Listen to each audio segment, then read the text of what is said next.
রব্বুল আলামিন পবিত্র রমজান মাস তালিম তরবিয়াতে চরমনাই আমাদেরকে আসার বসার দিনই আলোচনা করার শোনার তৌফিক দান করছেন। শুকরিয়া তার সবাই বলি আলহামদুলিল্লাহ।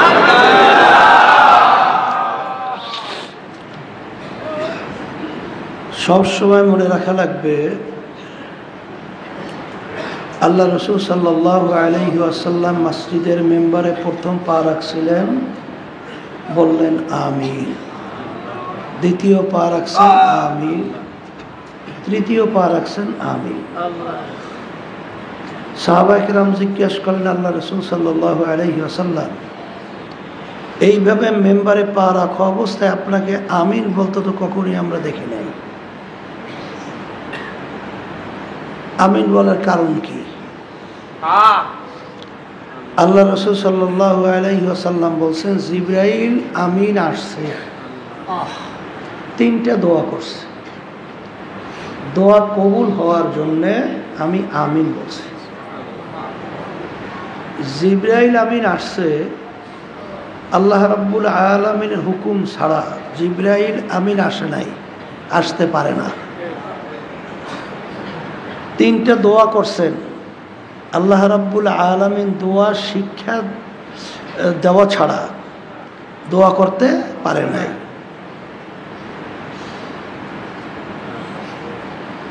একটা হলো রমজান মাস পাওয়ার পরেও যারা তার জীবনের সব গুনাহ খারাপ খাতা মাফ করায় নিতে পারবে না, রমজান মাসে রোজা পাওয়ার পরেও এই সুযোগে যারা তার জীবনের সব গুনাহ খাতা মাফ করায় নিতে পারবে না, ওর ধ্বংস হোক। জিবরাইল আলাইহিস সালাতু ওয়াস সালাম এই দোয়া করছে, ওর ধ্বংস হোক। আল্লাহ রসুল সাল্লাল্লাহু আলাইহি ওয়াসাল্লাম এই দোয়া কবুল হওয়ার জন্যে বললেন আমিন। আল্লাহ আপনি কবুল করে নেন। আর দ্বিতীয় দোয়া, দুনিয়ায় থাকা অবস্থায় যেই আল্লাহর বান্দা বান্দিরা তার বাপ মাকে জ্যান্ত অবস্থায় পাইছে, অথবা দুইজনের একজনকে জ্যান্ত অবস্থায় পাইছে, তাদের খেদমত কইরা দুনিয়ায় থাকা অবস্থায় যে বেহেশত কামাই করে নিতে পারল না, তার ধ্বংস হোক। আল্লাহ রসুল সাল্লাল্লাহু আলাইহি ওয়াসাল্লাম বললেন আমিন। তৃতীয় দোয়া,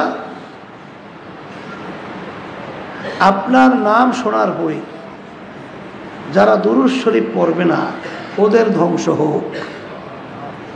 আল্লাহ রসুল সাল্লাল্লাহু আলাইহি ওয়াসাল্লাম বলছেন আমিন। রমজান মাসের কথা শুনছেন, আল্লাহ রসুল সাল্লাল্লাহু আলাইহি ওয়াসাল্লাম বলছেন, প্রথম 10 দিন আল্লাহর রহমতে ভরা, রমজানের দ্বিতীয় 10 দিন মাগফিরাতে ভরা, তৃতীয় 10 দিন বিশেষ করে আল্লাহ রাব্বুল আলামিন জাহান্নাম থেকে মুক্তি দান করার জন্য স্পেশাল লাগছেন। তা আজকে রহমতের 7ম দিন, আজকে আমাদের থেকে যাইতেছে। জানি না আমরা কে কতদূর রহমত পাইলাম, রহমত পেলাম কিনা। এই যে একটা তালাশ, এই যে একটা আফসোস, যারাই করবে তারাই পাবে। আর যাদের ভিতরে তালাশ নাই, চেষ্টা নাই, আফসোস নাই, তারা কিন্তু বঞ্চিত হবে। সবসময় কথা মনে রাখা লাগবে, ওমর ফারুক রাদিয়াল্লাহু তাআলা ঈদের দিনে দরজা বন্ধ করে কাঁদতেছিল। সাহাবায়ে কেরাম বলেন, আমি আমিরুল মুমিনিন, ঈদের দিন মানে খুশির দিন, সবাই দরজা বন্ধ, সবাই আজকে খুশি, ঈদগাহে যাইতেছে, কিন্তু আপনি ঘরের দরজা বন্ধ করে কেন কাঁদতেছেন? তিনি বলতেছেন, জিবরাইল আমিন দোয়া করছেন, আল্লাহ নবী সাল্লাল্লাহু আলাইহি ওয়াসাল্লাম আমিন বলছেন, দোয়া কবুলের ভিতরে কোনো সন্দেহ নাই। আমি ওমর তো জানি না আমার উপর থেকে রমজান মাসের রোজা চলে গেছে, আমি আমার জীবনের গুনাহ মাফ করাইতে পারছি কিনা। এর জন্য আজকেও ঈদের দিন আল্লাহ রাব্বুল আলামিন বান্দা বান্দাকে মাফ করবেন। আজকেও আমি একটু চেষ্টা করে দেখি যে আমি আমার গুনাহ মাফ করাইতে পারি কিনা। এই ছিল তাদের ঈমান, এই ছিল তাদের বিশ্বাস। আসলে যে শুনতেছি আমরা কোরআনুল কারীমের ভিতরে আল্লাহ রাব্বুল আলামিন বলছেন যে কোরআনুল কারীমের একটা অক্ষর কেউ তেলাওয়াত করবে তার আমল নামায় 10টা নেকি জমা হবে। আর এক ব্যক্তি ওই একই অক্ষর তেলাওয়াত করলো, তার আমল নামার ভিতরে 10 থেকে 700 নেকি পর্যন্ত জমা হয়েছে।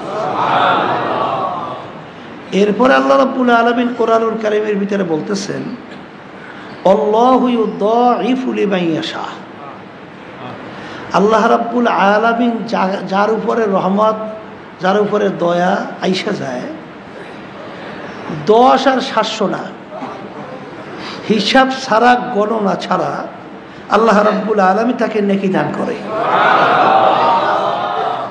এখানে একটা বিষয় মনে রাখা লাগবে, একই অক্ষর কোরআনুল কারীমের একজনের তেলাওয়াত করছে 10 নেকি পাইছে, আর একজনের তেলাওয়াত করছে 10 থেকে 700 নেকি পাইছে, আর একজনের তেলাওয়াত করছে হিসাব ছাড়া নেকি পাইছে। একই অক্ষর। তাহলে এই ব্যাপারটা কি? এই ব্যাপারটা হলো আসলে যার ভিতরে ইমানের মজবুতি যত বেশি, যার ইমান যত নির্ভেজাল হবে, যার ইমান যত স্বচ্ছ হবে, তার নেকির পরিমাণও ওইভাবে বাইরে যায়। যার বাস্তব একটা প্রমাণ আমরা জানি, আবার স্মরণ করে দেওয়ার জন্য বলছি। কোরআনুল কারীমে আয়াত নাযিল হয়েছে যে আল্লাহ রাব্বুল আলামিন যেই বান্দাবান্দি খালেস তাওবা করবে, তাওবাতুন নাসুহা, নাসুহা হচ্ছে নসুয়া কেসা। আসলে নাসুহা শব্দের অর্থ নির্ভেজাল খালেস তাওবা, এটাকে বলা হয় নাসুহা। নির্ভেজাল স্বচ্ছ খালেস তাওবা যে করবে আল্লাহর কাছে গুনাহ থেকে মাফ চাইবে। কোরআনুল কারীমে আয়াত নাযিল হয়েছে, আল্লাহ রাব্বুল আলামিন তার সব গুনাহ তো মাফ করবে, শুধু তাই না, তার পিছনের সব গুনাহকে নেকে পরিণত করবে। আল্লাহু আকবার। এই আয়াত নাযিল হওয়ার পরে আবু বকর সিদ্দিক রাদিয়াল্লাহু তাআলা তিনি চিন্তা করলেন, তাইলে আমার সাথে মনে হয় ওমরের নেকি বাইরে গেছে, আমার চেয়ে মনে হয় ওমরের নেকি বাইরে গেছে। কারণ ওমর যখন নাকি বদ্দিন ছিল, আমিও বদ্দিন ছিলাম, কিন্তু বদ্দিন থাকা অবস্থায় ওমর যত দুষ্টামি করছে অত দুষ্টামি আমি করি নাই। তাইলে তখন তার গুনার পরিমাণ বেশি ছিল নিয়ম অনুযায়ী। এখন গুনাহ যদি নেকে দ্বারা পরিবর্তন হয়, তাহলে আমার সে নেক বাড়িয়ে গেছে। আর সুসংবাদ নিয়ে আবু বকর সিদ্দিক রাদিয়াল্লাহু তাআলা আনহু যখন ওমর ফারুক রাদিয়াল্লাহু তাআলা আনহুর কাছে গেলেন, ভাই ওমর, কথার কথা তোমার কপাল তো ভালো, কলে আমার সে তোমার নেকি বাইরে গেছে।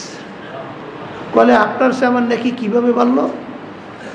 কারণ আল্লাহ রাব্বুল আলামিন বলছেন গুনাহ নেকের দ্বারা পরিবর্তন করছে, তাহলে এই হিসাব আনতে তোমার নেকি তো বাড়ছে। এখন ওমর রাদিয়াল্লাহু তাআলা বলতেছেন, ভাই আবু বকর, তাহলে একটা কাজ করেন, আমার জীবনের সব নেকি আপনি নিয়ে যান, আর আপনার এক রাত্রের নেকি বিনিময়ে আমাকে দিয়ে দেন। যদি আপনার এক রাত্রের নেকি আমাকে দিতে পারেন, আমার জীবনের সব নেকি আপনাকে দিয়ে দিলাম। মানে আবু বকর সিদ্দিক রাদিয়াল্লাহু তাআলা আনহু তিনি চিন্তা করলেন ব্যাপার কি, জীবনে সব নেকি দিতে চায়, এক রাত্রের নেকির বিনিময়। আসলে তাহলে এখানে কোনো রহস্যই তো আছে। তাহলে ভাই আমি একটু বুঝে লই, তোমার সঙ্গে নেকির পরিবর্তন করবো কি না একটু বুঝে লই। তাই বোঝার জন্যে আল্লাহ রসুল সাল্লাল্লাহু আলাইহি ওয়াসাল্লামের কাছে বলতেছেন, হে আল্লাহ রসুল সাল্লাল্লাহু আলাইহি ওয়াসাল্লাম, এই ঘটনা, এখন ওমর তো কইছে এক রাতের নেকির বিনিময়ে জীবনে সব নেকি দেবে, হুজুর পরিবর্তন করব? আল্লাহ রসুল সাল্লাল্লাহু আলাইহি ওয়াসাল্লাম মিসকি মিসকি হাসে। এই কারণ ওমর রাদিয়াল্লাহু তাআলা আনহু, আবু বকর সিদ্দিক রাদিয়াল্লাহু তাআলা আনহু দুজনেই তো তার শ্বশুর। কথার কথা, কারে ঠকায় কারে যেতে। এখন আল্লাহ রসুল সাল্লাল্লাহু আলাইহি ওয়াসাল্লাম বলেন যে আসল ব্যাপারটা হলো যে ওই এক রাত্রের নেকির পরিমাণটা কি, এই পরিমাণ সম্পর্কে একটু ধারণা দিতে পারি। সেই ধারণা হলো এই, যত মানুষ আসছে আসবে, যত নেকি করছে সব যদি এক পাল্লায় রাখে, আর আপনার ওই এক রাত্রের নেকি যদি এক পাল্লায় রাখেন, ওই নেকির ওজন এত বেশি, ওই নেকির ওজনে ওই পাল্লা ডাইবে যাবে। এখন আপনি পরিবর্তন করবেন কিনা আপনি জানেন। তাহলে বোঝা গেল ব্যক্তি বিশেষ নেকির পরিমাণ বাড়ে। আর এই যে ব্যক্তি বিশেষ নেকির পরিমাণ বাড়ে, এটা কিন্তু বংশের উপরে ভিত্তি করিয়া না, পীর উপাধি লক্ষ্যের ভিত্তি করিয়া না, বংশ বড় ছোটের উপরে ভিত্তি করিয়া না, বড় আলেম মুফতি মুহাদ্দিস এইটার ভিত্তি করিয়া না। এই নেকির পরিমাণ বাড়া কমার মূল ভিত্তি হলো ঈমান। ঈমান যার যত বেশি মজবুত, ঈমান যার যত বেশি স্বচ্ছ, ঈমান যার যত বেশি পরিচ্ছন্ন, তার নেকির পরিমাণও তত বেড়ে যায়। আসলে আমাদের বিশ্বাস আর সাহাবায়ে কেরামদের বিশ্বাস একটু এটা মুওয়াজানা করে দেখা লাগে না? পার্থক্য করে দেখা লাগে না? ইমতিয়াজ করে দেখা লাগে না? লাগে না? লাগে না? আর আল্লাহ রাব্বুল আলামিন তো বলেন, আমিনু কামা আমানান নাস। তোমাদের বিশ্বাসটা, তোমাদের ঈমানটা হবে, ধরন হবে সাহাবায়ে কেরামদের ধরন। সাহাবায়ে কেরামদের যেভাবে বিশ্বাস ছিল, তাদের ঈমানের ধরন যেভাবে ছিল, তোমাদের ঈমানটা সেভাবে আনতে হবে। শোনেন, আমাদের বিশ্বাসটা কেমন? চর্ম নাই, চতুর্পাশে নদী, মাঝখানে একটা দ্বীপের মতো। আজকে তামাম দুনিয়ার মধ্যে এই চরমনাইয়ের নামটা কোনো দেশের নাম বলা লাগে না, জেলার নাম বলা লাগে না। চরমনাই বললি আল্লাহর রহমতে ছেলে। এর পিছনে কারণ নাই? এর কারণ এখানে আল্লাহ রাব্বুল আলামিন এমন কিছু তার খাস বান্দাদেরকে আল্লাহ রাব্বুল আলামিন পাঠাইছেন, যাদের বরকতে আল্লাহ রাব্বুল আলামিন জমিনকে বরকতময় করছে। আর একটা নিয়মত আছে, শরফুল মাকানে শরফুল মাকিন। ব্যক্তির কারণে জায়গা সম্মানিত হয়, এটা আপনারা বোঝেন না? একটা চেয়ারে এই প্রেসিডেন্ট বসছে, কাঠের চেয়ার। এখন এই প্রেসিডেন্ট বসার কারণে চেয়ারটার ভিন্ন একটা ব্যতিক্রম ধর্মী দাম হয়েছে কি হয় নাই? হয় নাই? এ হওয়ার কারণ কি? কি কাঠের দাম ভিন্নভাবে বাড়ছে? তা তো পারে নাই। এইটা বাড়ছে ব্যক্তির সম্মানের কারণে, চেয়ারের সম্মান বেড়ে গেছে। এই চরমনাইতে আল্লাহ রাব্বুল আলামিন তার খাস বান্দাদেরকে পাঠাইছে, তাদের সম্মানে আল্লাহ চরমনাইকে সম্মানিত করছে। এই চরমনাইতে জন্মগ্রহণ করিয়া, চরমনাইতে বসবাস করিয়া, এক সাইডে আমার ভাইরা আছে, পর্দার আড়ালের মা বোনরা আছে। এখনো শোনা যায় যে তারা সুদের ব্যবসার সঙ্গে জড়াই আছে। জোরে বলেন নাউজুবিল্লাহ। সুদ, সুদ কাকে বলে? টাকায় টাকা বাড়াই, টাকায় টাকা বাড়াই। বর্তমানে এক শ্রেণী কিন্তু আছে, আমাদের এখানে কিন্তু কিছু সুদী আছে। ওই এক হিন্দু আছে, মেম্বারও আছিল সুদী। কথা বুঝতে পারছেন? এরকম কিছু কিছু সুদী আছে আমাদের এলাকায়, অনেক মুসলমান নামদারিও শোনা যায়। সুদী ভালো করে বুঝলেন, ঠেইলিয়া ওই সুদীরে এই চরমুনাই গ্রামে অনেকে তাকে নির্বাচনের মেম্বার বানাবার জন্য তাকে মতামত দিয়ে সমর্থন দেয়, ভোট দেয়।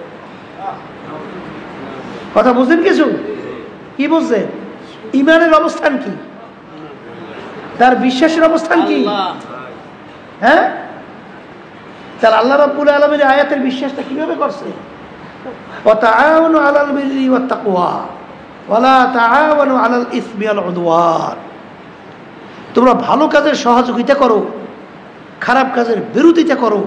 এই হুকুমটা কি আমার? না, এই হুকুমটা কার? আল্লাহ।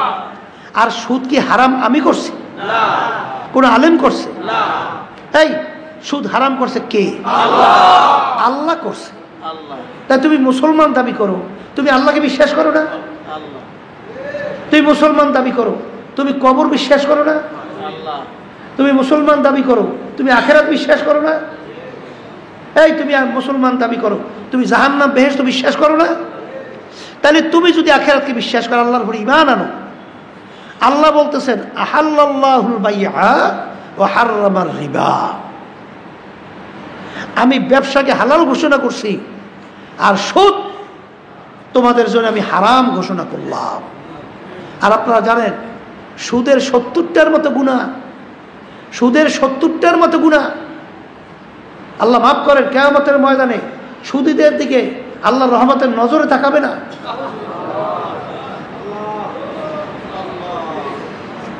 নাউযুবিল্লাহি মিন যালিক, সুদী যারা সুদের সাথে জড়াইয়া থাকবে 70টার মতো গুনাহ। আপনারা জানেন যে নাউযুবিল্লাহ ঘৃণা জমাবার জন্য উদাহরণ, মায়ের সঙ্গে অপকর্ম লিপ্ত হওয়ার চেয়েও বড় ঘৃণিত হলো সুদের গুনাহ।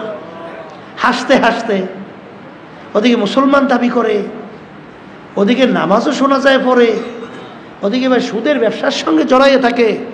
এক কপাল ফোড়া, হারামে কিন্তু আরাম নাই। হারামে কি নাই? আর এই সুদের সঙ্গে বেশি জড়াইয়ে শোনা যায় মহিলাদেরকে। এই মহিলাদেরকে বর্তমানে এনজিওর মাধ্যমে ওদেরকে সদস্য বানায়, সুদী বানায়। আর এগুলা মুসলমান দাবি করিয়া এই সুদীগুলা এই চরমনাইতে বসবাস করিয়া তারপর ওরা সুদের ব্যবসার সঙ্গে জড়ায়। তাহলে কি ওদের ইমানের অবস্থান কি? দুর্বল না? ইমানের অবস্থা দুর্বল না? আর এই ইমানের উপরে ভিত্তি করে নেকের পরিমাণ বাড়ে কমে না? আসতে কয় এই বলেন, জোরে বলেন। আর আবু বকর সিদ্দিক রাদিয়াল্লাহু তাআলা আনহু, তাদের বিশ্বাসটা কেমন ছিল, তাদের ইমান কেমন ছিল? আল্লাহু আকবার। জানেন তো তাদের ইমানের পরিমাণের অবস্থানটা কেমন ছিল? আর আপনার আমার আর ইমানের অবস্থান কেমন ছিল? হ্যাঁ, এই আবু বকর সিদ্দিক রাদিয়াল্লাহু তাআলা আনহু, তার ইমান বাড়বেন না কেন? ওই যে যেই রাত্রির কথা বলা হয়েছে, হ্যাঁ, ওই রাত্রির ব্যাপারে আল্লাহ রাসূল সাল্লাল্লাহু আলাইহি ওয়াসাল্লাম প্রায় 6 মাস আগে আবু বকর সিদ্দিক রাদিয়াল্লাহু তাআলা আনহুকে বলতেছিলেন, আবু বকর তুমি প্রস্তুত থাকিও, হিজরতের হুকুম আসতে পারে। প্রায় 6 মাস, 6 মাস পরে হিজরতের হুকুম এসে গেছে। গভীর রাত্র আল্লাহ রাসূল সাল্লাল্লাহু আলাইহি ওয়াসাল্লাম যাই আবু বকর সিদ্দিক রাদিয়াল্লাহু তাআলা ঘরের দরজায় যখন নাকি নাড়া দিয়েছেন, নাড়া দিয়ে বলতেছেন আবু বকর,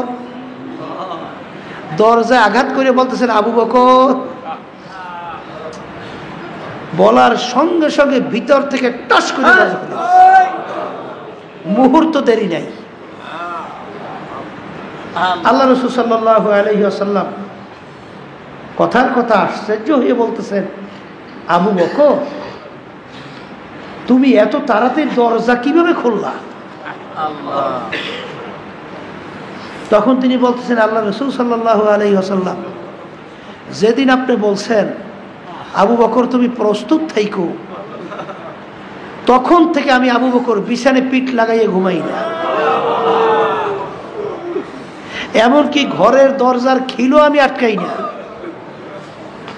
কারণ আল্লাহ রসুল বলছেন আবু বকর প্রস্তুত থাকিও, হিজরতের হুকুম আসতে পারে।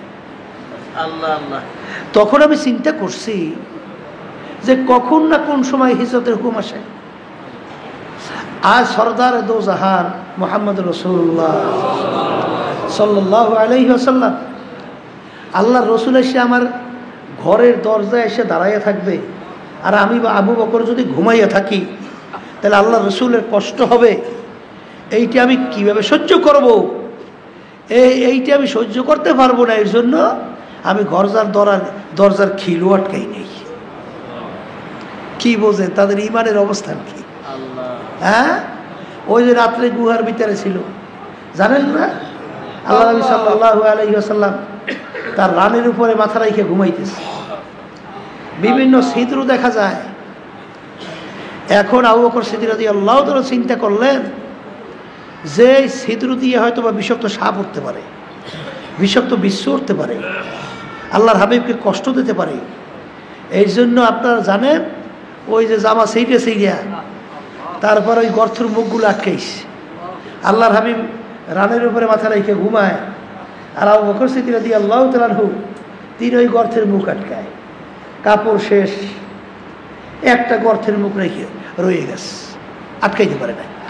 হ্যাঁ, তখন তিনি ওই যে পায়ের গোড়ালি বুড়ি আঙ্গুল দিয়া তারপর ওই সিঁদুর আটকাইয়া তিনি আল্লাহর হাবিব ঘুমাইতে আসে, নড়াচড়া না লাগে। গর্তের ভিতরে সাপ, আল্লাহর হাবিব আসছে গুহার ভিতরে দেখা করবে। কবুতরের কথা শুনছেন, বহুত আগ থেকেই ওখানে বাসা বাইতে অপেক্ষা করতে আসে। হ্যাঁ, আল্লাহ সাল্লাল্লাহু আলাইহি ওয়াসাল্লাম গুহায় আসবে, সেখানে সাপ কোনো মুখ না পাইয়া শেষ পর্যন্ত ওই গর্তের তল দিয়া ওই আঙ্গুলের উপর আঘাত করতে আসে। বিষাক্ত সাপ বিষে ধরিয়ে গেছে, নাড়াও দেয় না। আল্লাহর হাবিবের ঘুম মুবারক ভেঙে যাইবে, ঘুম ভেঙে যাইবে, এই জন্য নাড়াও দেয় না। ওদিকে তো বিষে সহ্য করতে পারতেছে, চোখের থেকে বাইয়ে বাইয়ে পানি পড়তেছে। এক পর্যায়ে গাল বাইয়ে বাইয়ে পানি আল্লাহর হাবিবের চেহারা মোবারকে পড়ে গেছে। এই পানি পড়ার পরে আল্লাহর হাবিব হঠাৎ ঘুম হয়ে গেছে। আবু বকর, ব্যাপার কি, তুমি কান্দো কেন? কি হয়েছে? বলতেছেন আল্লাহ রাসূল সাল্লাল্লাহু আলাইহি ওয়াসাল্লাম, এই ঘটনা, আমাকে তো বিষাক্ত সাপে আঘাত করছে, বিষ সহ্য করতে পারি না। হে আবু বকর, তুমি কেন আটকাই রেছো? ও তো আমার সঙ্গে দেখা করার জন্য আসছে। আল্লাহ রাসূল সাল্লাল্লাহু আলাইহি ওয়াসাল্লাম থুতু মোবারক ওই আঘাতের জায়গায় লাগাই দেওয়ার সঙ্গে সঙ্গে বিষ পানি হয়ে গেছে। বিষ পানি। তো এইভাবে তাদের ছিল ইমানের অবস্থা। কি অবস্থা? ইমানের অবস্থা। আপনারা জানেন না, ওই সেদিনকার হুজুর বলতেছিল, ওই যে তারাবি নামাজের ভিতরে 4 রাকাত পরে গুরুত্বপূর্ণ দিনই আলোচনা হয় না, সেখানে বলতেছিল এক আল্লাহর ওলি দোয়া করতেছে, মালিক যদি আমি সাহাবায়ে কেরামদের জামানায় যদি জন্মগ্রহণ করতে পারতাম, তাইলে তো কত মর্যাদা আমি পাইয়ে যাইতাম, আপনার হাবিবকে দেখতাম, কলিজা বইরা তার খেদমত করতাম, সেইভাবে তার কথা শুই না দিনের পথে চলতাম। আল্লাহ, আমি তো ওই জমানায় আসতে পারিনি। ওই আল্লাহর বান্দা ঘুমাই রয়েছে। হ্যাঁ, ঘুমাই আস, ঘুমের ঘরের ভিতরে স্বপ্নের ভিতরে দেখে, কি দেখে? যে গাড়ি চালক গাড়ি চালাইতে আস, আল্লাহ নবী সাল্লাল্লাহু আলাইহি ওয়াসাল্লাম গাড়ির ভিতরে বসা। এখন ড্রাইভার ড্রাইভ করতেছে, স্টিয়ারিং এর ভিতরে বসা, স্টিয়ারিং ধরা, স্টিয়ারিং এক পর্যায়ে ধরিয়ে না বেড়ে ফেল করছে। এখন গাড়ি পথ ছোট, পথ বেলাইন ছাড়াইয়ে গেছে। এখন গাড়ি আঘাত করতেছে এমন এক জায়গায় যে যদি গাড়ি গতি না থামে, তাহলে আল্লাহ নবী সাল্লাল্লাহু আলাইহি ওয়াসাল্লাম তিনি বিদায় হয়ে দুনিয়া থেকে চলে যাবে, মানে তিনি শাহাদাত বরণ করবেন, মারা যাবেন। এখন ড্রাইভার চিৎকার করে বলতেছেন গাড়ির ব্রেক ফেল। এই আল্লাহ রাসূল সাল্লাল্লাহু আলাইহি ওয়াসাল্লামের কাছে কেউ বাঁচাইতে চাও, তাইলে তোমাদের শরীরকে, মাথাকে গাড়ির চাকার নিচে বিছাইয়ে দাও। এরকম বিছাইয়ে না দিলে গাড়ির গতি থামবে না, নাইলে এমনভাবে আঘাত করবে আল্লাহ হাবিব বাঁচবে না। এখন এই কথা বলার পরে ওই যে বলছে সাহাবায়ে কেরামদের জমানায় যদি আসতাম, সে চিন্তা করে যে আমি একলা মাথা দিলাম, হ্যাঁ তো তার গাড়ি থামবে না, তাহলে আমার একলা মাথা দিয়ে লাভ কি? বুঝেন নাই কি বলছে? আমার জীবনটা শেষ করব, গাড়ি তো থামতেছে না, তা আমার একা জীবন দিয়ে লাভ কি? এই চিন্তা করতে আসেন, আমার মাথা দিয়ে তো লাভ নাই, আমার রুতে শেষ করে লাভ নাই। কিন্তু যেই ড্রাইভার ঘোষণা করছে যে এখনো গাড়ির গতি যদি না থামে তাহলে আল্লাহর হাবিবকে বাঁচানো যাইতেছে না, বলার সঙ্গে সঙ্গে সাহাবায়ে কেরামরা ঠাস ঠাস করে গাড়ির সামনে পড়তে আছে আর শাহাদাত বরণ করছে, পড়তেছে শাহাদাত বরণ করতেছে, পড়তেছে শাহাদাত বরণ করতেছে। এক পর্যায়ে গাড়ির গতি থেমে গেছে। থামার পরে আস্তে যাইয়া গাড়ি ওই ধরেন গাছের লাগে বা দেয়ালের সঙ্গে আস্তে লাগিয়ে গেছে। আল্লাহ নবী সাল্লাল্লাহু আলাইহি ওয়াসাল্লাম বেঁচে গেছে। ওই আল্লাহর বান্দার ঘুম ভেঙে গেছে, ঘুম ভেঙে কান ধরে আর ডলে, বলে মালিক আসলে যে যেই যুগের উপযোগী আপনি সেই যুগেই তাকে পাঠাইছেন। সাহাবায়ে কেরামদের যুগ তাদের জন্য উপযোগী, এই জন্য তাদেরকে ওই জমানায় পাঠাইছেন। মালিক আমাকে এই জমানায় পাঠাইছেন, এই জমানার জন্য আমি এই জমানার উপযোগী, এই জন্য এই জমানায় আপনি যেভাবে পাঠাইছেন ওইটাই ঠিক আছে। এখন মূল কথা হলো সাহাবায়ে কেরামদের ঈমান আর আমাদের ঈমানের ভিতরে কি দিনের তো পার্থক্য আছে না নাই? আছে। তা তাদের ঈমানের ধরন, এই আলোচনার অর্থ কি? সুদ ৭০টার মতো গুনাহ, অনেক চরমনায় আমাদের মা বোনদের কথা শোনা যায়, কপাল পোড়ারা, হারামে কিন্তু আরাম নাই। আমার বহু জানা আছে এই সুদ আইনা, সুদের টাকা আইনা। ওই গ্রামে একটা কথা আছে, কি জানি আমার একটা হিসাব দিয়ে বললো, হুজুর ১০০ টাকায় শেষ পর্যন্ত এক পর্যায়ে কত টাকা জানি ৫২ না জানি ৫৩ না জানি কত টাকা হুজুর সুদ ধারাবাহিকভাবে হইতে থাকে। কীভাবে জানি চক্র কি চক্রবৃত্তিকরা কি কয়, এইটা হুজুর ওইভাবে বাড়তে থাকে।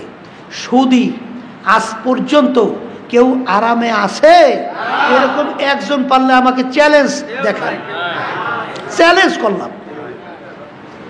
বহুত বড় লোক আমাদের সামনে দেহে তো বাহ্যিক খুব একেবারে তেলতেইলে শরীর আছে না?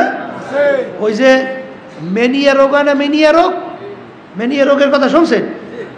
শরীরের ভিতরে পানি হয়, পানি, বুঝলেন? এখন পানি হওয়ার পরে শরীর চামড়াকে টান টান, শরীর চামড়া কি একেবারে টান টান, তৈলে মনে হয় চক চক চক চক করে।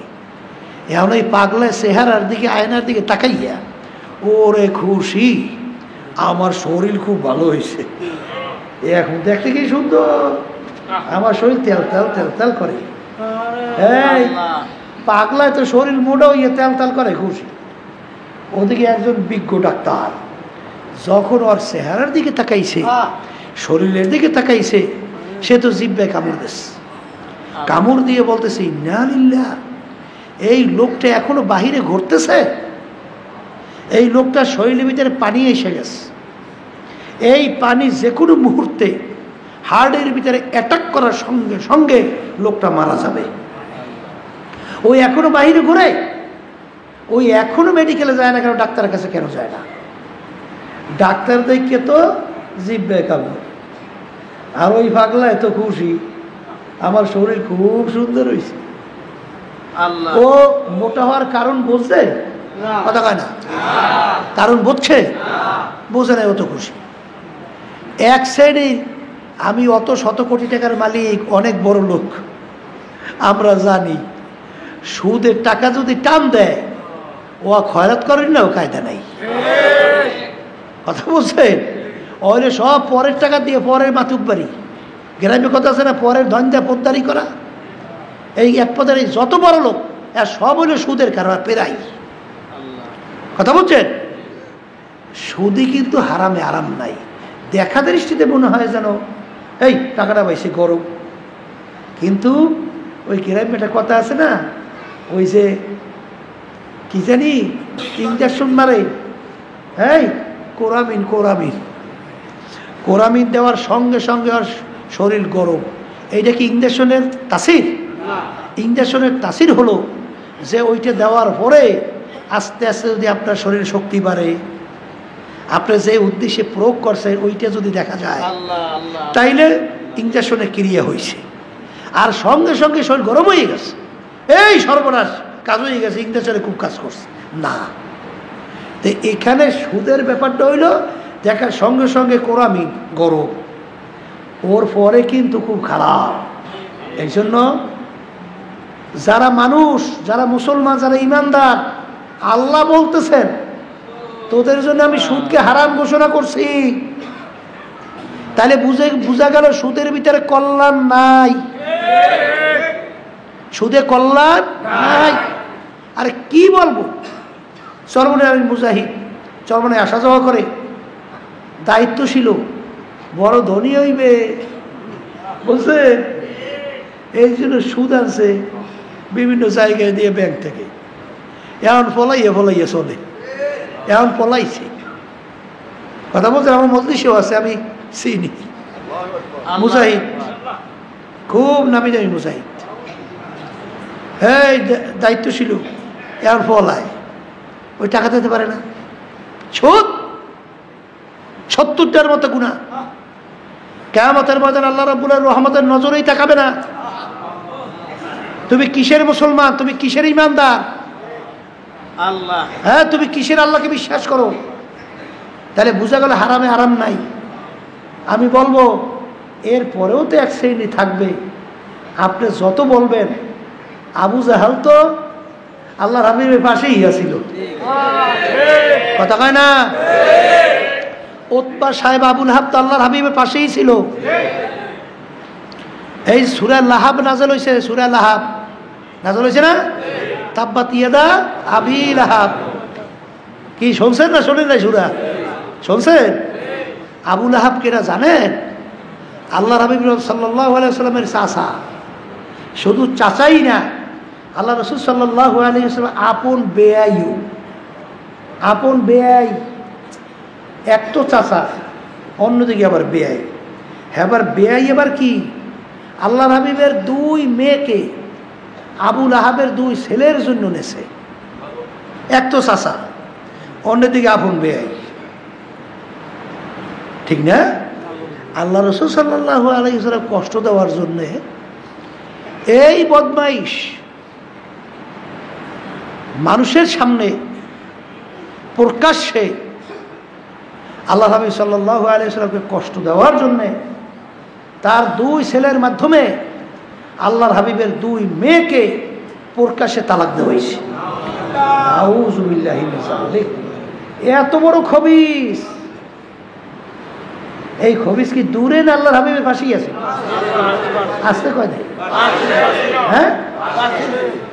আবু জাহেল কি দূরে না আল্লাহর পাশেই আছে?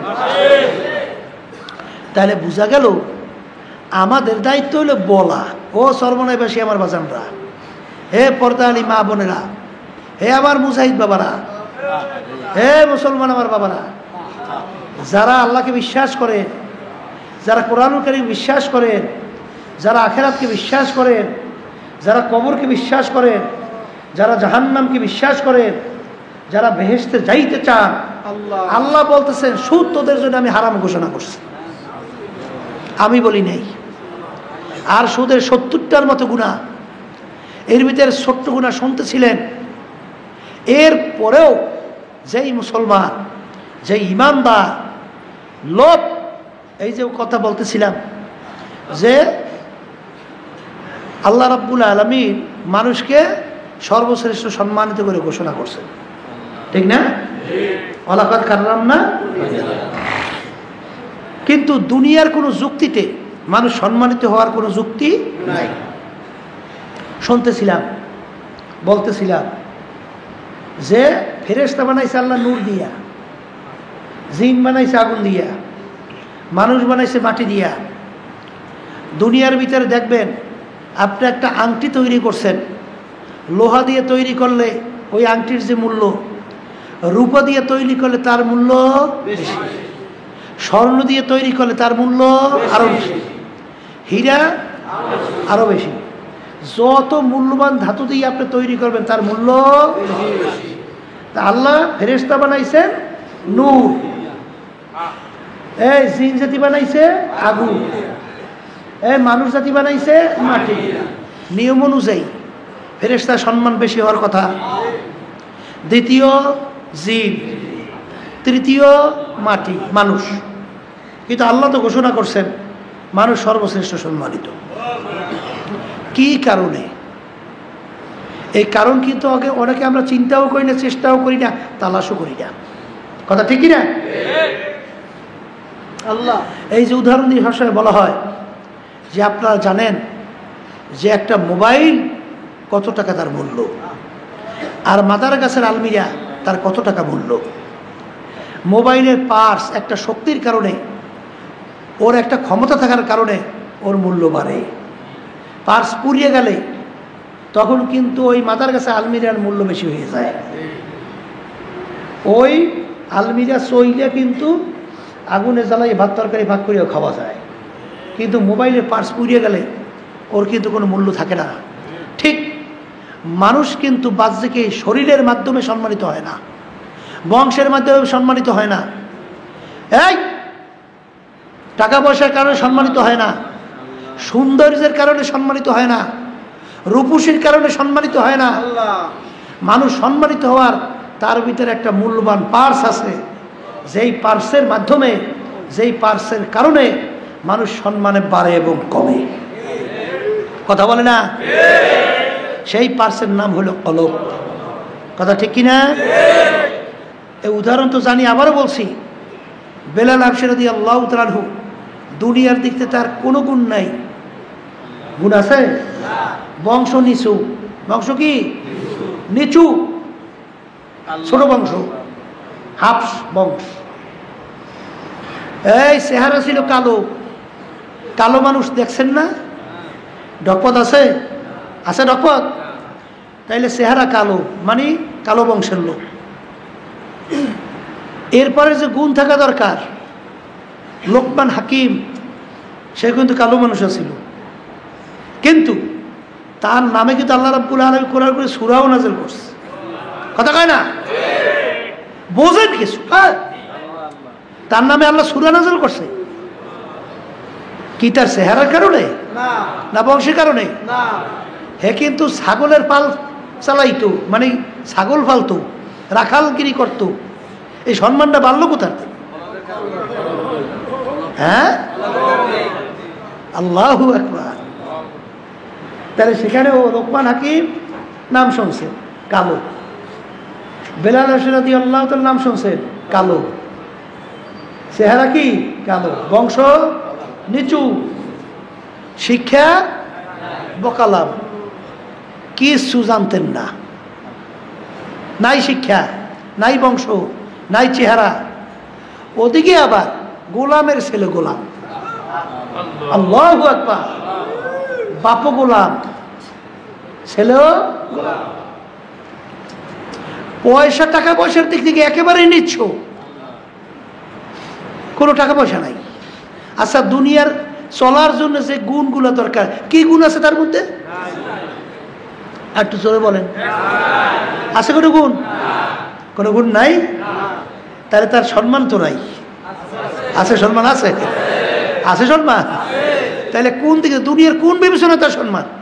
বর্তমানে তো আমরা সম্মান তালাশ করি পীর হওয়ার মধ্যে, চেয়ারম্যান হওয়ার মধ্যে, মেম্বার হওয়ার মধ্যে, এমপি হওয়ার মধ্যে, বড় বংশের হওয়ার মধ্যে, শিক্ষা বড় হওয়ার মধ্যে, সৌন্দর্যের মধ্যে, শিক্ষার মধ্যে। কিন্তু আল্লাহ রাব্বুল আলামিন বলেন না, আমার কাছে সম্মানিত ইন্না আকরামাকুম ইনদাল্লাহি আতকাকুম। আল্লাহ রাব্বুল আলামিন বলেন, যার ভিতরে আমার ভয় পয়দা হয়েছে সেই হইল আমার কাছে সম্মানিত। এই গজল শোনেন না? কালামানি গজল শোনা যায়? শুনে শুনে কালামানির সামনে ঘুমিয়ে গেছে। কিসের কারণে সম্মান বাড়ছে? তার কি গুনাহ ছিল? আল্লাহ চেহারার দিক থেকে তো কালো। ওদিকে আব্বাস বলতেন, আমার শরীর দুর্বল, অসুস্থ। আল্লাহ আল্লাহ কিসের কারণে সম্মান বাড়াইছে? এইটা যদি একবার বুঝে আসে তাহলে তো কামিয়া। কথা ঠিক না? যেই কথা বলতে চাইছিলাম, যে যারা নাকি আজকে সৌন্দর্যের পিছনে পড়ছেন, যারা আজকে বংশের বড় পিছনে পড়ছেন, যারা শিক্ষার পিছনে পড়ছেন, যারা টাকার পিছনে পড়ছেন, সম্পদের পিছনে পড়ছেন, এই কথাটা তো আমি বলি নাই, মুসলমানদেরকে বলতেছি, ইমানদারদেরকে বলছি। আল্লাহ রাব্বুল আলামিন বলেন, ইন্না আকরামাকুম ইনদাল্লাহি আতকাকুম। যার ভিতরে আমার মাওলা বলতেছেন, যার ভিতরে আমার ভয় পয়দা হয়েছে, তারাই আমার কাছে সম্মানিত। সবাই বলে সুবহানাল্লাহ। এই জন্য আমার বাজানদেরকে, পর্দা আলে মা বোনদেরকে বলবো, যেই কথা বলতে চাইছিলাম, যে এখানে কিন্তু কলমের উপরে ভিত্তি করিয়া মানুষের সম্মান বাড়ে কমে, ঠিক না? এই যে আল্লাহ রাব্বুল আলামিন ঘোষণা করছেন যে সমস্ত মাখলুকাতের ভিতরে শ্রেষ্ঠ মানুষ, এইটা কিন্তু কলমের উপরে ভিত্তি করিয়া। কথা ঠিক কিনা? এই কলম যেমন নাকি শরীরে রোগ হয়, শরীরে কি হয়? রোগ হয়। এই শরীরের রোগ সারার জন্যে ডাক্তারের কাছে যাই না? এরকম কলমের রোগ আছে। কলমের কি আছে? রোগ আছে। এই কলমের রোগ যখন ভালো হইয়া যায়, আল্লাহর ফজল করমে ওই মানুষটা ওই পার্সের কারণে ফেরেশতার চেয়েও সম্মানিত। কথা ঠিক না? এই রোগগুলা দূর করার জন্যই আপনারা জানেন আল্লাহ রসুলকে আল্লাহ দুনিয়াতে পাঠাইছেন। এই পাঠানের কয়েকটা কারণের ভিতরে একটা হলো ওয়ুযাক্কিহি। কথা কয় না? এই ইয়াতলু আলাইহিম আয়াতিহি ওয়ুযাক্কিহিম হুয়াল্লাযী বাআসা ফিল উম্মিয়্যিনা রাসূলাম মিনহুম ইয়াতলু আলাইহিম আয়াতিহি ওয়ুযাক্কিহিম ওয়ুআল্লিমুহুমুল কিতাবা ওয়াল হিকমাহ। পাঠানোর কারণের ভিতরে একটা কারণ হলো আল্লাহ রাব্বুল আলামিন তার রাসূলকে দুনিয়াতে পাঠাইছেন তার উম্মতদের আত্মশুদ্ধি করাইবে। কি করাইবে? এই আত্মশুদ্ধি করাইবে অর্থ কি? আত্মশুদ্ধি, এই মানুষের সম্মান নির্ভর করে যে বাড়ে এবং কমার মধ্যে। এখন কলবের রোগগুলা দূর করতে হবে। কথা ঠিক কিনা? এই কলবের রোগ কি এইটা আমাদের জানা লাগবে, চিহ্নিত করতে হবে। ওই রোগ সাইরা এরপরে দুনিয়া থেকে বিদায় নিয়া ওই সাদা তিনটা কাপড়ের ভিতরে প্যাঁচের ভিতরে ঢুকতে হবে। কথা কয় না? কাপড় কয়টা? ওই প্যাঁচ যেদিন দেবে এই দেওয়ার আগে সোজা হওয়া লাগবে। ওই প্যাঁচ দেওয়ার আগে সোজা হওয়া লাগবে। এই জন্য কলমের রোগ দূর না করা পর্যন্ত শুনতেছিলেন। আজকে আমি আয়াত শরীফ প্রথম যে তেলাওয়াত করছি, ক্বাদ আফলাহা মান যাক্কাহা ওয়া ক্বাদ খাবা মান দাসসাহা। যারা ওই কলব নামক ওই গোশতের টুকরাকে পরিষ্কার করতে পারবে তারাই কামিয়াব হবে, নাজাত পেয়ে জান্নাতে যাবে, তারাই আশরাফুল মাখলুকাত হিসাবে আমার কাছে পরিচয় লাভ করতে পারবে। সবাই বলে আল্লাহুম্মা আমিন। আল্লাহ আমার জন্য, আমাদের সবার জন্য আপনি কবুল করে না। আর সবসময় মনে রাখেন, এই আপনার আমার দ্বারা চেষ্টা করে রোগ সারা কোনোদিন সম্ভব না। সম্ভব? এই জন্যই শোনেন না, এই আল্লামা ওই যে কারিমা লেখছেন শেখ সাদী রহমাতুল্লাহি আলাইহি, এই যে বারবার বলতেছেন, তাদের চিন্তা ছিল, চেষ্টা ছিল, কবরের চিন্তা ছিল। এই জন্যই তো তারাই চেষ্টা করছে। বারবার বলতেছিলেন না, কারিমা বিভাগ সাহেবার হালে মা কে হাসতা মাসিরে কামান্দে হাওয়া চেষ্টা নাই তার ফল নাই চেষ্টা নাই সে কোনোদিন কামিয়াব হয় নাই এই জন্য আমার বাজানদেরকে বলবো পর্দারে মা বোনদেরকে বলবো قد أفلح من زكاها وقد خاب من دساها আল্লাহ রাব্বুল আলামিন গুরুত্ব বুঝাবার জন্য তোমার আমার মায়ার কারণে প্রায় 11টা কসম করার পরে আল্লাহ বলতেছেন যারা ওই কলব নামক গোশতের টুকরা পরিষ্কার করতে পারবা তারাই নাজাত পাইয়া আমার জান্নাতে যাইতে পারবা। এর ভিতরে একটা রোগের কথা বলছিলাম, তাকাব্বুরি। একটা রোগের নাম কি? তাকাব্বুরি। আমি বড়, আমি ভালো। এই আল্লাহর বান্দারায় পর্দার আড়ালের মা বোনেরা, আমি বড়, আমি ভালো, এইটা বলার শক্তি দুনিয়ার কোনো মানুষের নাই।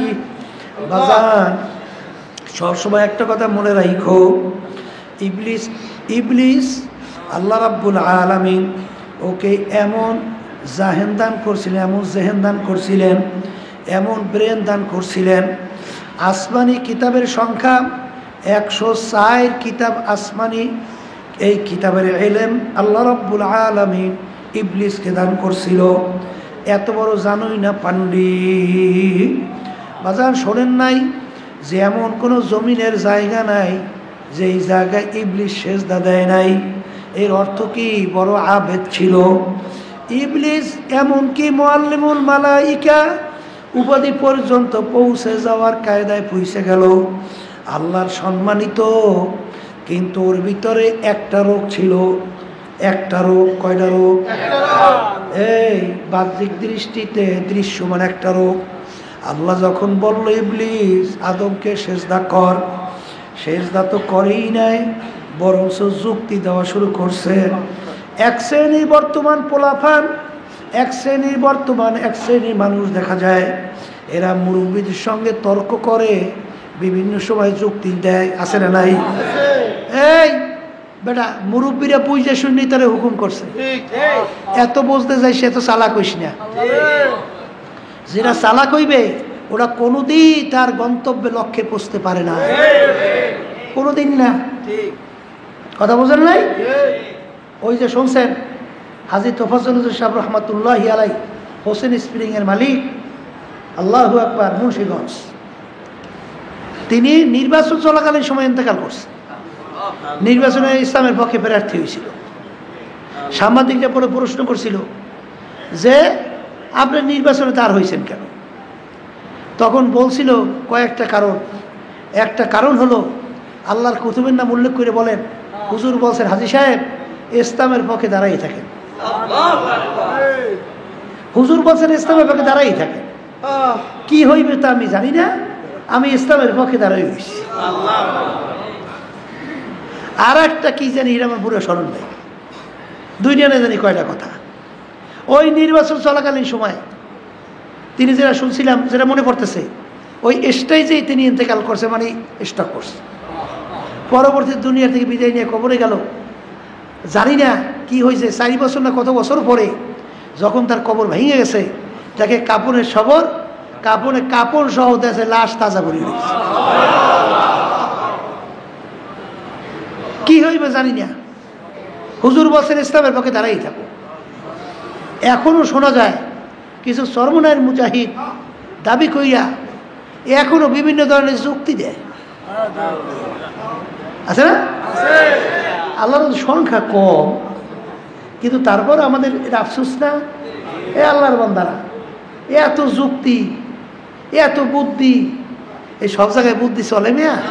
হ্যাঁ, ওই ইঞ্জিনিয়ার বুদ্ধি সব জায়গায় চলে না মেয়া, চলে না।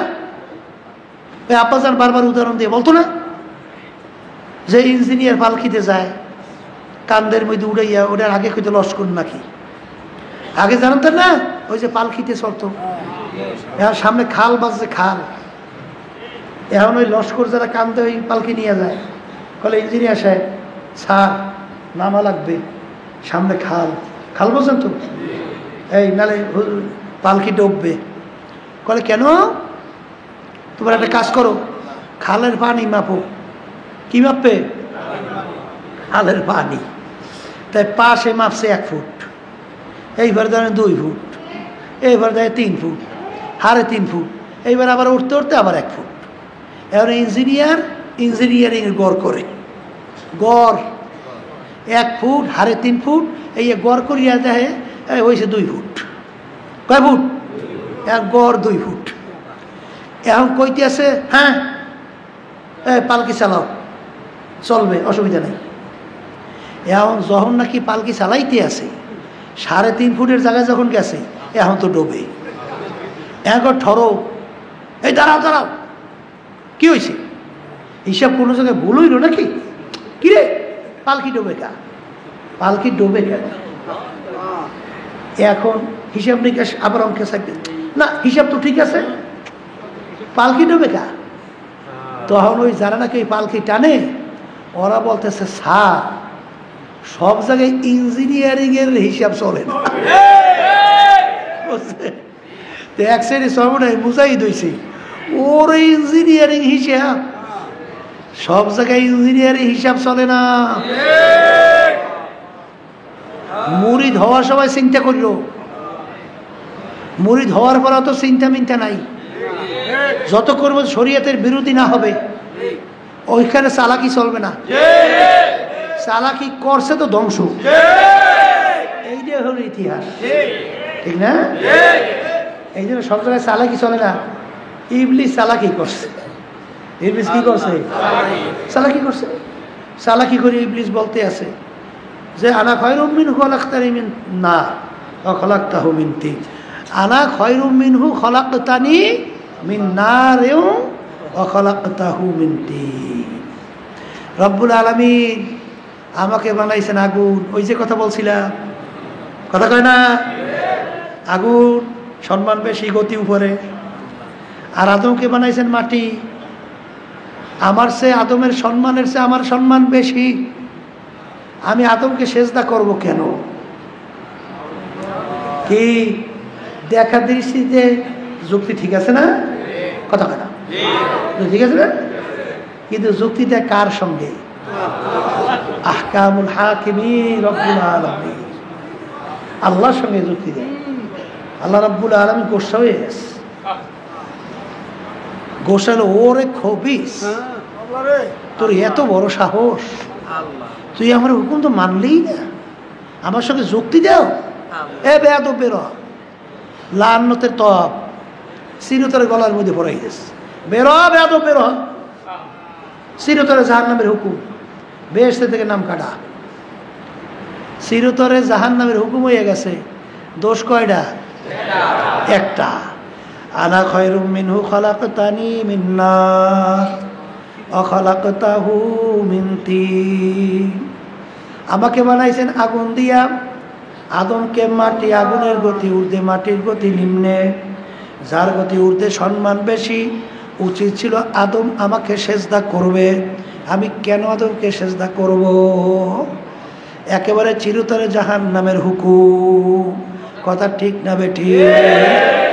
এ আল্লাহর বান্দারা, পর্দা আলে মা বোনেরা, এইটা একটা কলবের সবচেয়ে বড় রোগ, কলবের বড় রোগ।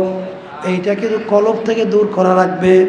সবসময় মনকে বুঝেন, রে মন নবীরা ছাড়া, নবীরা ছাড়া এই নিষ্পাপ, এইটা বলার শক্তি কারো আছে? কারণ কি তা জানেন? নবী রাসূলুল্লাহ আল্লাহর ডাইরেক্ট জুরিডিকশনের ভিতরে নিয়ন্ত্রিত ছিল, কথা কয় না? আপনার আমি কি আমার মালিকের ডাইরেক্ট জুরিডিকশন নিয়ন্ত্রণে?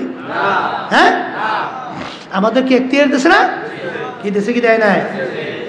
তাহলে বোঝা গেল যে নবীরা ছাড়া কেউ কিন্তু আমরা নিষ্পাপ না। বলেন, নবীরা ছাড়া কেউই আমরা নিষ্পাপ না, কথা ঠিক কিনা? এটা কিন্তু আমি বলি না, আল্লাহ রাসূল সাল্লাল্লাহু আলাইহি ওয়াসাল্লাম বলছেন। আল্লাহ রাসূল কি বলছেন? কুল্লুকুম খাত্তাউন, তোমরা সবাই গুনাহগার। গুনাহগার ছাড়া কেউ নাই। কিন্তু কেউ মনে করেন না আমি পৌত পবিত্র, কেউ মনে করেন না, সবাই গুনাহগার। গুণা মাফ হয়েছে, সার্টিফিকেট কেউ পাইছি? একটা গুণের বিনিময়ে জাহান্নামের শিকল হাতে পায়ে লাগতে পারে? পারে। আচ্ছা, তাইলে আমি ভালো, আমি বড়, আমি অমুক, আমি তমুক সমুক, এইটা বলার শক্তি কারো না আছে? এই জন্য আমার বাজানদেরকে বলবো যে সবসময় মনে রাখা লাগবে এই কলবের যে রোগটা, আমি ভালো, আমি অমুকের চেয়ে ভালো, আমি অমুকের চেয়ে অমুক টমুক সমুক, এইটা কিন্তু একটা কলবের বড় রোগ। এইটা আল্লাহ মনে সহ্যই করে না, আল্লাহ সহ্যই করে না। ওই সবসময় ঘটনা বলা হয়, শোনেন নাই? হ্যাঁ, ওই যে বড় বাঘ মাঝে বাঘ আর পাতি শ্রীকাল একাত্রিত হয়ে শিকার করছে, শিকারও তিনটে পাইছে, গাদা, হরিণ, খরগোশ। বড় বাঘ বলতে আছে ভাগ কর, সীতা বাঘ চিন্তা করছে স্বাদের গোস্ত কোনটা? হরিণের, ওইটা আমার ভাগে রাখা লাগবে। তাই ভাগে রাখতে হইলে পদ্ধতি বের করা লাগবে না? এখন এই পদ্ধতি ওই যুক্তি তালাশ করে পদ্ধতি বের করছে। এখন বলতে আছেন মহারাজ, শরীর অনুযায়ী বন্টন, যার শরীর বড় খাদ্যও বড়, মেজো খাদ্য মেজো, ছোট খাদ্য ছোট। তাহলে গাদা বড়, ওইটা আপনার ভাগে, হরিণ মেজো, আমার শরীরে মেজো, ওইটা আমার ভাগে। পাতি শ্রীকাল ছোট, খরগোশ ছোট, ওইটা পাতি শ্রীকালের ভাগে। এই বন্টন শুই না বাঘ খুশি নেবে যায়। কারণ কি, সবচেয়ে গোশের ভিতরে হরিণের গোশ মজা না? বাঘের তো হরিণের গোশ খাইতে মন চায়, কিন্তু যখন দেখছে কৌশল কইরা ওর ভাগে হরিণের গোশ রাখছে, মেজাজ গরম, মাথার রক্ত পায়, পায়ের রক্ত মাথায়, রাগ ওই হাত উঠাইয়া দেশে চিতাবাঘের গালের উপরে থাবা। বাঘের থাবা তো বলছে, থাবার চড়ে চিতাবাঘের চোখ বাইরিয়ে গেছে, এখন থরথর থরথর করে কাঁপতে আছে। এখন বাঘ বলতে আছে পাতি শ্রীকালকে, বাঘ কর। পাতি শ্রীকাল চিন্তা করছে এক থাবার চড়ে চোখ বেরিয়ে গেছে, আমি যদি বন্টনে বেকায়দা করি আর থাবা মারলে তো আমার রুহই থাকবে না। এখন বন্টন করতে আছে, মহারাজ আপনার ভোরের জন্য রাস্তা, আপনার ভোরের জন্য, আপনার জন্য ভোরের রাস্তা, নাস্তা কি? খরগোশ। আপনার দুপুরের খানা হরিণ, আপনার রাত্রের জন্য খানা গাধা। তেনোটা মহারাজের ভাগে বন্টন। মহারাজ ভাগে খুশি না বেজা? অল্প স্বল্প খুশি না, খুশিতে বাঘ বাঘ। এখন মহারাজ বলতেছে যে এত সুন্দর বন্টন তোরে শিখাইছে কে? তখন বলতেছে মহারাজ ওই থাবায় শিখাইছে, থাবায় আমাকে শিখাইছে। তখন মহারাজ খুশি হয়ে বলতেছে যে তুই যখন আমাকে বরত্ব, আমার মহারাজগিরি তুই সম্মান দেখাইছ, যা, আমি তোর প্রতি খুশি হয়ে গেছি, আমার কিচ্ছু লাগবে না, সব আমি তোকে দিয়ে দিলাম। আমার মালিক আল্লাহু আকবার, আমার মালিক সর্বদিক থেকে বড়। এ কবরের যাত্রীরা, যারা মরবেন, কবরে যাবেন, যারা আল্লাহর উপরে ঈমান আনছেন, বাজান তাকাব্বুরি হলো কলবের সবচেয়ে একটা বড় রোগ। আমি আমি আমি এই রোগ মোড়ে আল্লাহ সহ্যই করে না। আনা ইন্দামু না, আল্লাহু আকবার, আল্লাহু আকবার। এই তাকাব্বুরি হইল আমার মাওলার খাস পোশাক, মালিকের আল কেব্রো হৃদয়, আল কেব্রো হৃদয়। আমার মালিকের খাস পোশাক হলো তাকাব্বুরি। এই গুণ একমাত্র আমার মালিকের জন্য খাস। এই গুণ কারো ভিতরে থাকতে পারে না, আর এই গুণ বিশিষ্ট কেউ কোনোদিন হইতেও পারে না। যদি কেউ তাকাব্বুরি করো, আমার মালিক সহ্য করে না। যেরকম নাকি বাঘ খুশি হইয়া সব পাতি শ্রীকালকে দিয়ে দিল, ঠিক আমার মালিক বান্দা বান্দির দিকে তাকাইয়া আছে। যদি কেউ তাকাব্বুরির এই রোগ ভিতরে রাখো, আমার মালিক এমন ভাবে থাবা মারবে, এক থাবার চলে জাহান্নামে চইলা যাবা। এই জন্য হাদিসে কুদসির ভিতরে আসছে, হাদিসে কুদসি, আনা ইনদাম কাসরাতিল কুলুব, আমার মালিক বলে আমি ভাঙ্গা দিলের কাছে থাকি, আমি ভাঙ্গা দিলের কাছে থাকি। উঁচা জমিনে কোনোদিন পানি জমে না, রাউগা শক্ত জমিনে কোনোদিন ফসল হয় না। যেই বন্দা বান্দির দিল তাকাব্বুরের কারণে আমি পীর, আমি মুফতি, আমি মুহাদ্দিস, আমি চেয়ারম্যান, আমি মেম্বার, আমি এমপি, আমি মিনিস্টার, আমি অত সম্পদের মালিক, আমি এত বিল্ডিং এর মালিক, আমি এই সুন্দরীর মালিক, আমি এত সুন্দর, আমি অমুক তমুক সবুক। বাজান এইটা কিন্তু আমার মালিক মোটে সহ্যই করে না।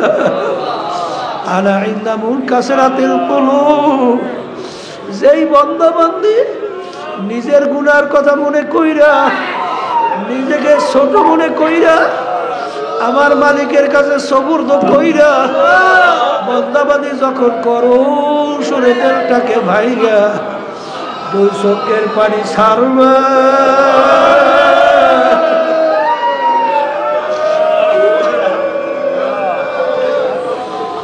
আর মালিকের দরবারে যখন বলবে আমার দয়ার মালিক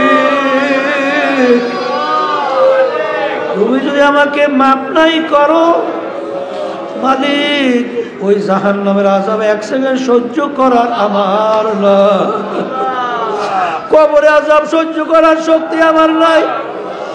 আমার মালিক কিয়ামতের ময়দানে সূর্য যখন ওই সূর্যের আল্লাহ তাপ সহ্য করার শক্তি আমার নাই। আল্লাহ আমাকে মাফ কইরা দেন। ইন্নাল্লাহা লা ইয়ানজুরু ইলা সুওয়ারিকুম ওয়া আ'মালিকুম ওয়ালাকিন ইয়ানজুরু ইলা নিয়াতিকুম ওয়া কুলুবিকুম আও কামা ক্বালা আলাইহিস সালাতু ওয়াস সালাম।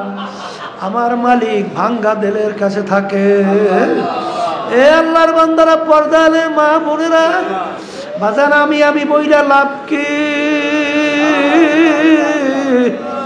বরঞ্চ আমার মালিকের রহমত থেকে বঞ্চিত হইয়া যাবা, বরঞ্চ শয়তানের খাসলা চরিত্র ভিতরে তৈরি হবে।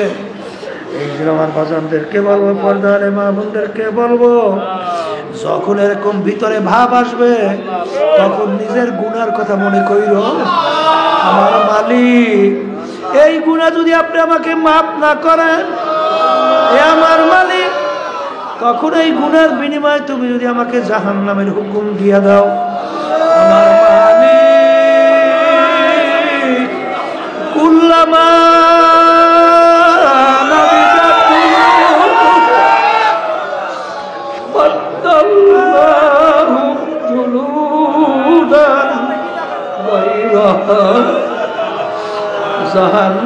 জাহান্নামের ভিতরে জ্বলতে তাদের শরীরের চামড়াটা শরীর থেকে পৃথক হইয়া আমার আল্লাহ বলে জমিনের ভিতরে ধারাস কইরা পইরা যাবে।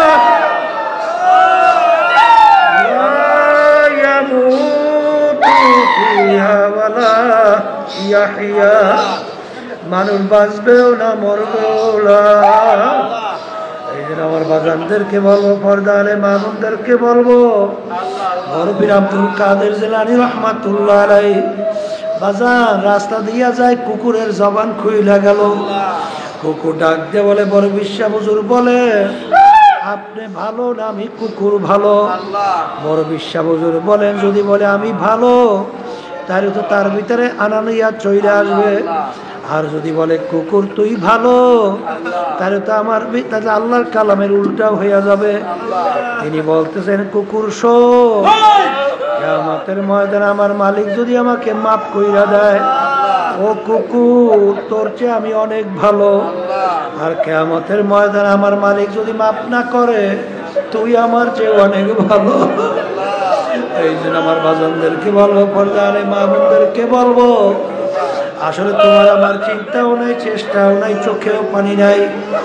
বাজান এই ওমর ফারুক রাদিয়াল্লাহু তাআলা আনহু ইতিহাস পড়িয়া দেখো, আবু বকর সিদ্দিক রাদিয়াল্লাহু ইতিহাস পড়িয়া দেখেন, আলী রাদিয়াল্লাহু তাআলার ইতিহাস পড়িয়া দেখেন, আল্লাহর ওলিদের ইতিহাস পড়িয়া দেখেন। আমার আব্বাজান প্রায় বলতেন, যেই মামলার তদবির নাই ওই মামলার খাতির খালাস নাই। আল্লাহর কুতুবেরা কাঁদতে কাঁদতে আমাদের সামনে ঘুমাইয়া রয়েছে। তুমি আর আমি গুনার পর গুনাহ কইরা যাইতেছি। আরে আহারে, একটু চিন্তাও নাই, চেষ্টাও নাই, চোখেও পানি নাই। রমজান মাস রহমতের মাস। আমার মালিক তাকাইয়া আছে, বন্দা বান্দি আমার মালিকের দরবারে দিলটাকে ভাইগা নিজে অপরাধকে স্বীকার কইরা যদি করুণ সুরে ডাক দাও, হে আমার দয়ার মালিক,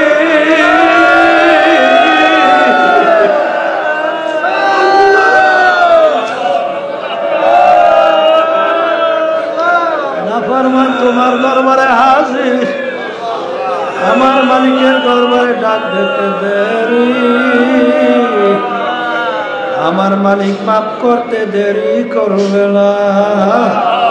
বাজার, রমজান মাস আমার মাওলা কিন্তু বেহেশতের দরজা সব খুইলা দিয়েছে, জাহান্নামের সমস্ত দরজাগুলো আটকাইয়া দিয়েছে, শয়তানকে বন্দী কইরা দিয়েছে। এই রমজান মাসের সুযোগ পাইয়া যারা গুনাহ মাফ করাইয়া নিতে পারবো না, তার ধ্বংস। বাজার, আমার মালিক তোমাকে আমাকে যখন নিয়ে আসছেন, একটু হাতটা তুইলা দুই চোখের পানি ছাইরা দিলটাকে ভাইগা মালিকের কাছে মাপ চাও, মাপ চাও, মাপ চাও।